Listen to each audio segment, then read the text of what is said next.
AI agents are everywhere, automating tasks and making decisions at machine speed. But agents make mistakes. Just one rogue agent can do big damage before you even notice. Rubrik Agent Cloud is the only platform that helps you monitor agents, set guardrails, and rewind mistakes, so you can unleash agents, not risk. Accelerate your AI transformation at Rubrik.com. That's RUBRIK.com.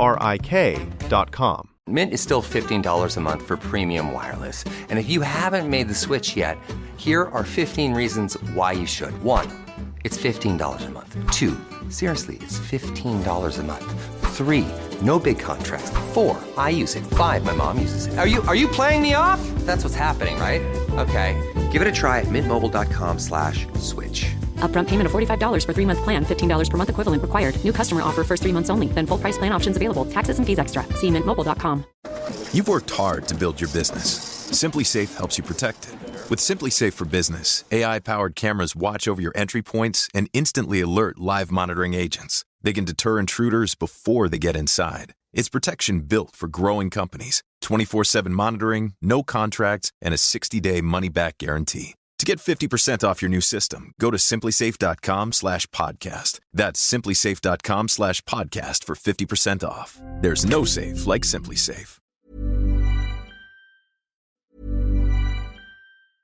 AI agents are everywhere, automating tasks and making decisions at machine speed. But agents make mistakes. Just one rogue agent can do big damage before you even notice. Rubrik Agent Cloud is the only platform that helps you monitor agents, set guardrails, and rewind mistakes, so you can unleash agents, not risk. Accelerate your AI transformation at Rubrik.com. That's RUBRIK.com.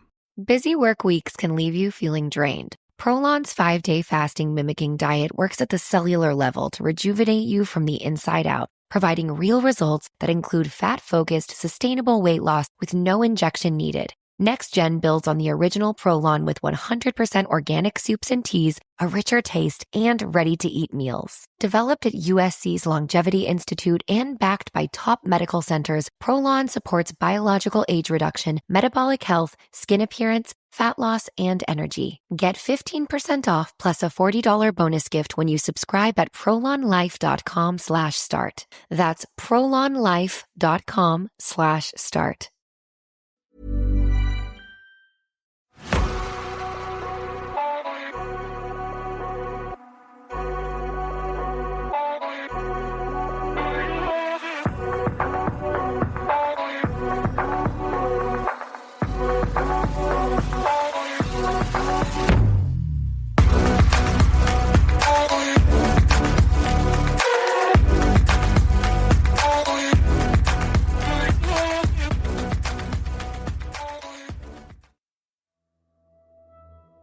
Hello, I'm Sarah.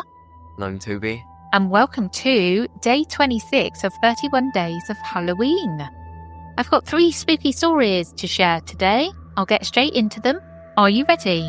Oh, the first story. Yes, I am. They're real. I'm posting this story on here because I don't know who else to share it with. Every time I bring this story up, people find it hard to believe, or just assume I'm flat out crazy. I'm not too sure what I saw. I saw it for sure, and now I'm terrified. A few days ago, I went out with an old friend of mine who I haven't spoken to in years. We live in a small town, so there's really nothing to do here but to hang out at the movies or go bowling. We went to the movies at around 7 p.m. and were out by 9. We still wanted to hang out for longer, just because it's been so long since we've last seen each other. My friend and I have always been very outdoorsy. Hanging out at a park late at night was nothing new to us, so we decided to do just that. We pulled up to the park, that I used to always go when I was a teenager. This path would lead you to a trail, and below this trail was a river. This trail has always been very sketchy. It was so long that it actually connected to another city if you walked long enough. I never walked the trail at night because I would usually go by myself. But even during the day, I experienced some crazy stuff here. The weirdest thing about this trail was that no matter how far you walk into it, the walk back would only take 5 to 10 minutes. I remember the exact day I noticed this. I got into a bad argument with my parents and went to the trail at around 5 p.m-ish to get away. I walked for about an hour, listening to music, not even realising how far I was from my house, until I checked the time and it was already past 6. I started walking back with my music still playing. I was able to listen to 2 more songs before looking up from my phone and realising that I was already back at the field. Those 2 songs couldn't have been more than 5 minutes long, so I checked the time again, and it was still 6. I don't have the exact time frames. I know for sure I walked way more than that, and I was immediately sketched out. The river that the trail is connected to is at least 20 to 25 feet below, and during the summertime it dries up, meaning it's even further below. One day I was taking my usual walk here and heard something splash very loudly into the water. I thought it was probably just a frog or some rock that fell in, but my entire right leg was soaked. I looked down into the river confused. It was midsummer, and the water couldn't have been more than 2 to 3 feet deep. I have no idea what fell into the water that evening, but there's no way that splash was big enough to soak my whole leg. I left, and of course, the walk back was quick. I never went back to this trail alone, ever again. I told my friend all about this trail, and instead of it worrying him, he asked me if I would be down to take a walk there again. At first I told him no. Our curiosity got the best of us, and we ended up going at around 11 p.m. We start walking at exactly 11:37 p.m. We kept track of the time. We went left at first. We walked for a total of 11 minutes, but there were way too many bugs and not enough light, so we decided to go right instead. We saw the sign at the start of the trail at exactly 11:50 p.m. My friend looked at me with his eyes peeled. He looked scared, but he still wanted to see what this mysterious trail was all about. We started walking right at 11:53 p.m, and here's when stuff got very real. We walked for only 4 minutes this time, before hearing a soft rumbling noise coming from the bushes. I told him I didn't like where this was going. My heart was racing, and I was scared something would happen to us. My friend brushed it off and said it was just the wind making the noise and kept walking. We took a few more steps and heard the same noise, only this time it was loud. We stopped to investigate where the noise was coming from, but we couldn't see anything, so again we kept walking. At 12 a.m. sharp, we heard the same noise once again, but there was only one bush in sight. The rest of this area was straight dirt, trees and rocks. So we look up to see if it's coming from the trees. What we saw that night is still indescribable to this day. When I looked up, I saw a giant spider-looking creature was yellow, glowing eyes. It had the face shape of a monkey, but the head was abnormally large. We only looked at this creature for about 2 seconds before it jumped off the tree and began chasing us. It never looked back. I was too scared, but my friend did. He was a lot less scared than I was and wanted to get a better glimpse of it. We calmed down a bit when we got in the car and talked about it all night long. He stated that the creature had a lot of legs and a human-like face. I'm kind of glad I didn't look back after all, because in the end, he looked more traumatized than me. We looked up some history behind this trail and learned that several people have died here, but nothing related to what we just witnessed. This trail scares me. I don't even come here during the day anymore after that incident. Absolutely terrifying. So what would you do in that situation, young man? Jump in a tree and then jump down after and chase him as well. Just to run around chasing each other in circles? Yeah. But you don't like spiders?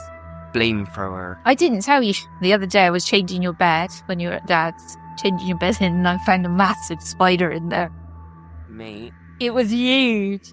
It really was. And I had to get the spider cup out of the bathroom. I've got this cup in the bathroom that I use to wash Willow's hair, my granddaughter. And it's a metal cup. And we do... Willow's getting her hair washed with spider water, like...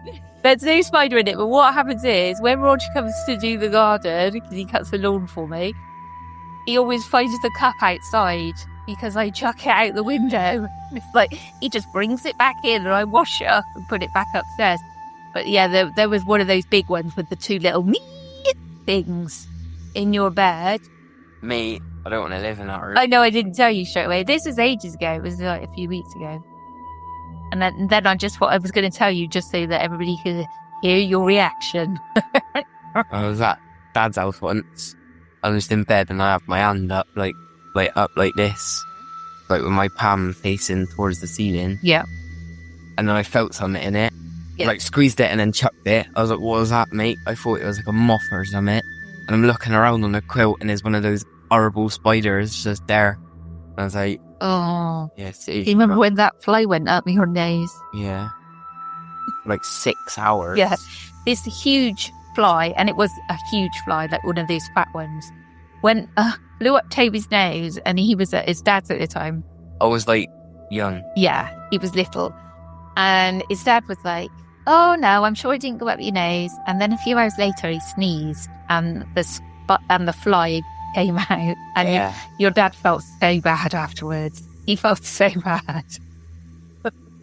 He was like, I do believe it.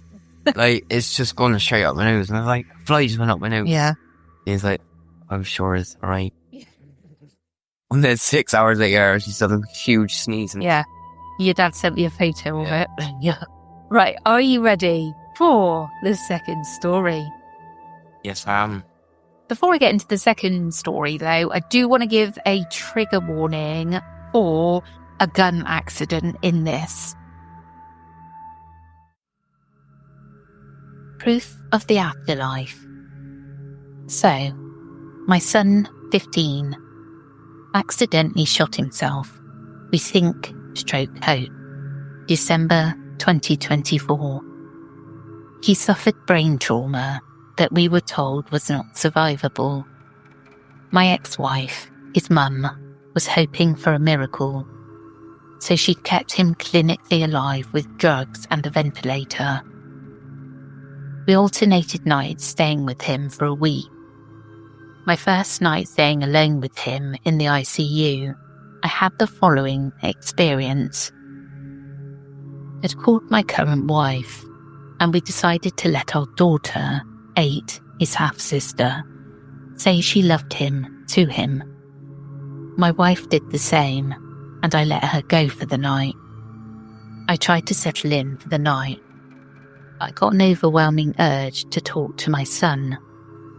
I poured my heart out and felt at peace, finally able to sleep. The next day, I felt he was gone. I called my wife and told her about it. We live in the deep south in the woods, old territory with Civil War history, and already paranormally charged. She said that around the same time I had that exchange, she heard what she called Native American drums and chants from outside. To my knowledge, the property wasn't native, but we are relatively close to old native territory, about an hour drive. My son was finally taken off the vent and declared deceased December the 7th, 2024, at 6:30 a.m. Ever since, we have had small things happen that we think may be him. Full disclosure, we think there was something in my parents' house that had something to do with it. We subsequently cleansed the house and routinely sage, purging negative and inviting loved ones in. Since then, things we still have of his have moved. I've heard him. Sometimes we hear footsteps on the stairs in the same pattern he had stomped up the stairs in oversized boots he loved. He loved animals, and our cat routinely stares over our shoulders when she's with us, staring at a blank wall. Is the cat possibly crazy? Aren't they all? Could the noise on the stairs be settling, or wood expanding / contracting? I know that sound, and I admit it could explain some of the noise, but not the sound of a loose boot stomping on the stairs. We like to think he's still with us in some way. We haven't had any of the darker energy since, so maybe he is and is protecting us from what messed with him. I'm currently in therapy to deal with the loss. It took a huge toll. I have bad days, but it's going to be like that. Not much to do but carry on. Thanks for reading, and I'll answer what I can if you have questions. Awful story, really awful. And I just, in one way, I'm pleased that they feel a presence around them, because I think you need that. Especially losing a child in that way is awful. Absolutely awful. Yeah, horrible. Yeah.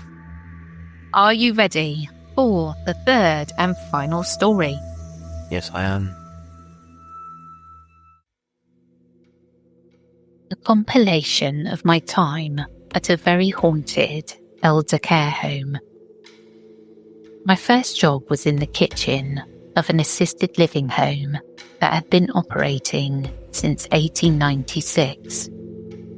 It started as a home for elderly women, and since had an addition built on the semi-assisted apartments. The main building.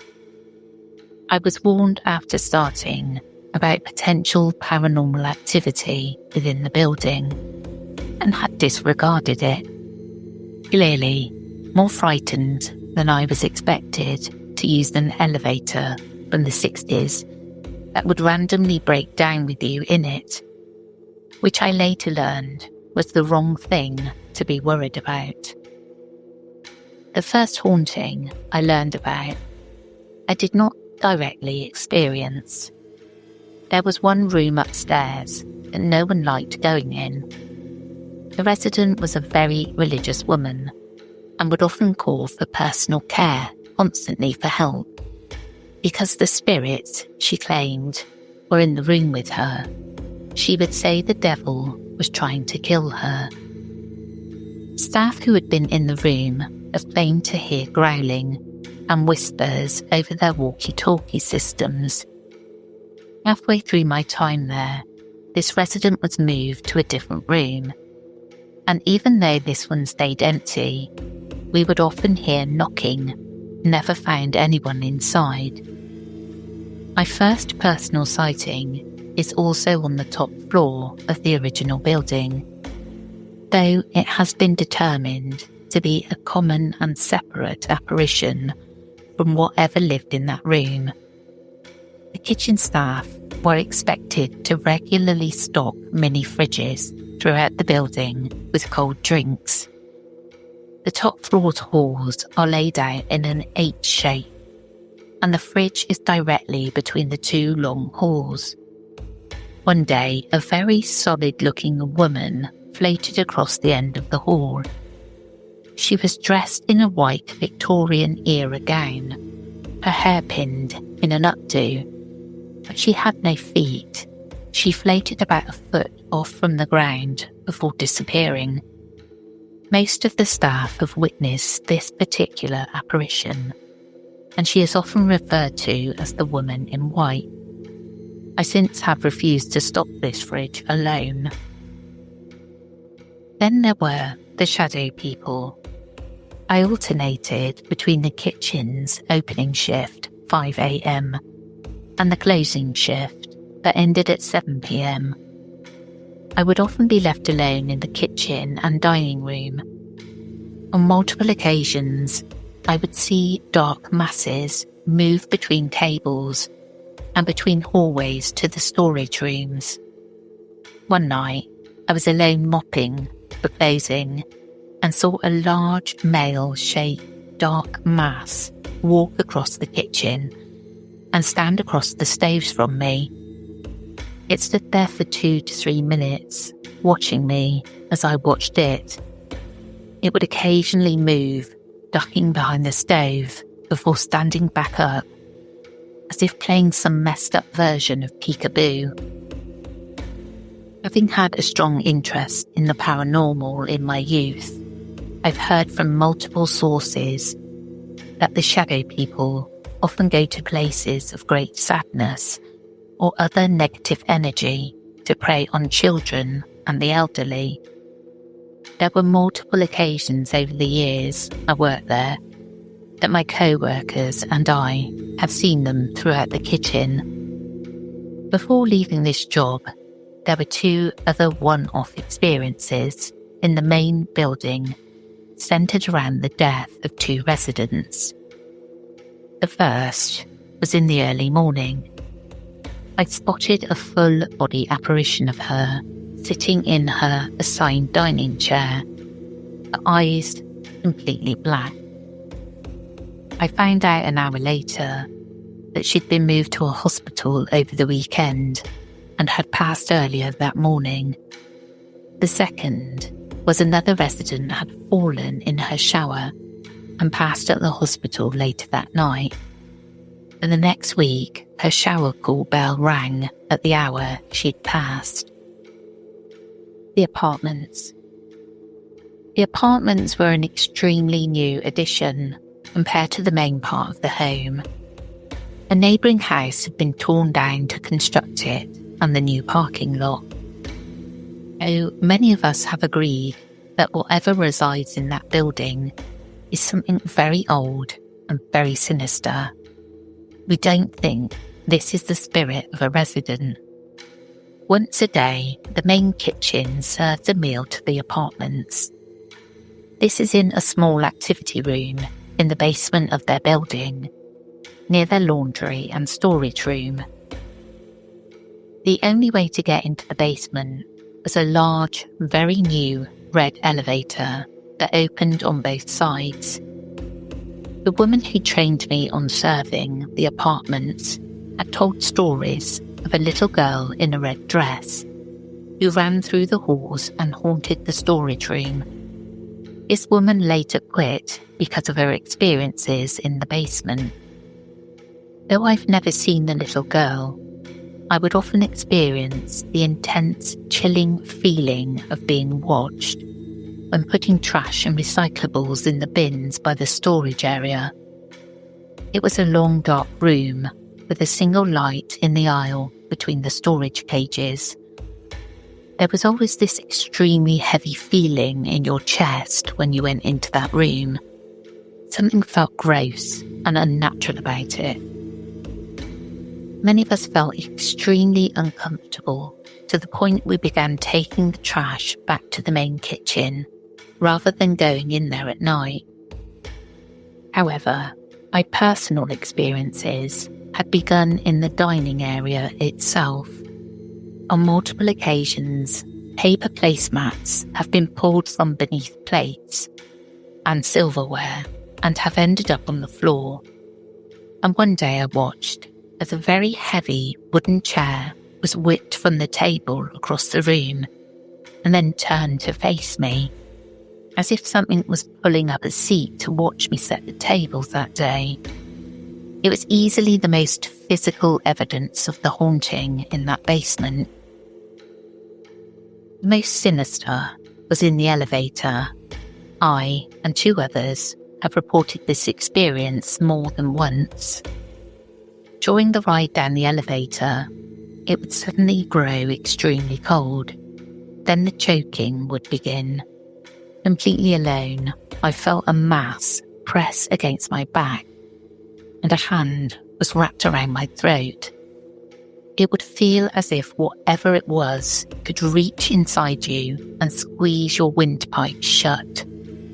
I couldn't breathe or move until the elevator opened, and I could return to the residence to finish dinner service. This happened 4 times to me, and at least twice to my mother, who also worked in the kitchen at the time. We could never find an explanation behind whatever it was that haunted the apartments. There had never been death in its walls, or other negative history that was attached to the main building. My mother had known the owner of the property that this extension had been built over, and could see no connection that would explain whatever dark entity lived within the elevator and that basement. But whatever it is, makes me very glad I will never go back to that place. AI agents are everywhere, automating tasks and making decisions at machine speed. But agents make mistakes. Just one rogue agent can do big damage before you even notice. Rubrik Agent Cloud is the only platform that helps you monitor agents, set guardrails, and rewind mistakes, so you can unleash agents, not risk. Accelerate your AI transformation at Rubrik.com. That's RUBRIK.com. If you're a smoker or vapor, ready to make a change, you really only need one good reason. But with Zyn nicotine pouches, you'll discover many good reasons. Zyn is America's #1 nicotine pouch brand. Plus, Zyn offers a robust rewards program. There are lots of options when it comes to nicotine satisfaction, but there's only one Zyn. Check out Zyn.com/find to find Zyn at a store near you. Warning, this product contains nicotine. Nicotine is an addictive chemical. So lots going on there. We call it a lift, don't we? An elevator, as Toby has just said to me. So I was like, oh, the elevator. But it's really scary, the shadow figures. But what I found really, really frightening was that the chair moved. Because there's nothing I can say that will make that just, I don't know what I'm saying. Get the exorcist from the gap. Yeah. There's just not any reason for a chair to be moving like that, is what I'm trying to say. There's no logical explanation to that. Yeah. Set it on fire. Well, that's the end of this episode. I hope you enjoyed, and we'll catch up with you again soon. We will indeed. We will catch you again tomorrow. Take care, everyone. Goodbye.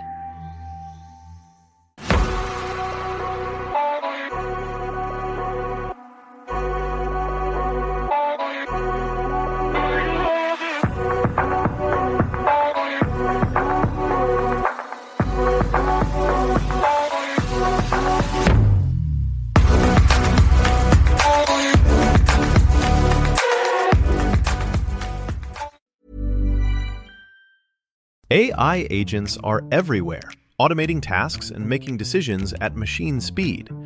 But agents make mistakes. Just one rogue agent can do big damage before you even notice. Rubrik Agent Cloud is the only platform that helps you monitor agents, set guardrails, and rewind mistakes, so you can unleash agents, not risk. Accelerate your AI transformation at Rubrik.com. That's RUBRIK.com. If you're a smoker or vapor ready to make a change, you really only need one good reason. But with Zyn nicotine pouches, you'll discover many good reasons. Zyn is America's #1 nicotine pouch brand. Plus, Zyn offers a robust rewards program. There are lots of options when it comes to nicotine satisfaction, but there's only one Zyn. Check out zyn.com/find to find Zyn at a store near you. Warning, this product contains nicotine. Nicotine is an addictive chemical.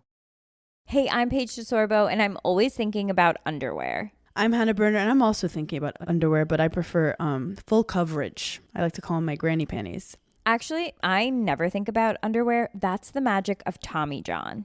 Same. They're so light and so comfy, and if it's not comfortable, I'm not wearing it. And the bras, soft, supportive, and actually breathable. Yes, Lord knows the girls need to breathe. Also, I need my PJs to breathe and be buttery soft and stretchy enough for my dramatic tossing and turning at night. That's why I live in my Tommy John pajamas. Plus, they're so cute because they fit perfectly. Put yourself on to Tommy John. Upgrade your drawer with Tommy John. Save 25% for a limited time at TommyJohn.com/comfort. See site for details.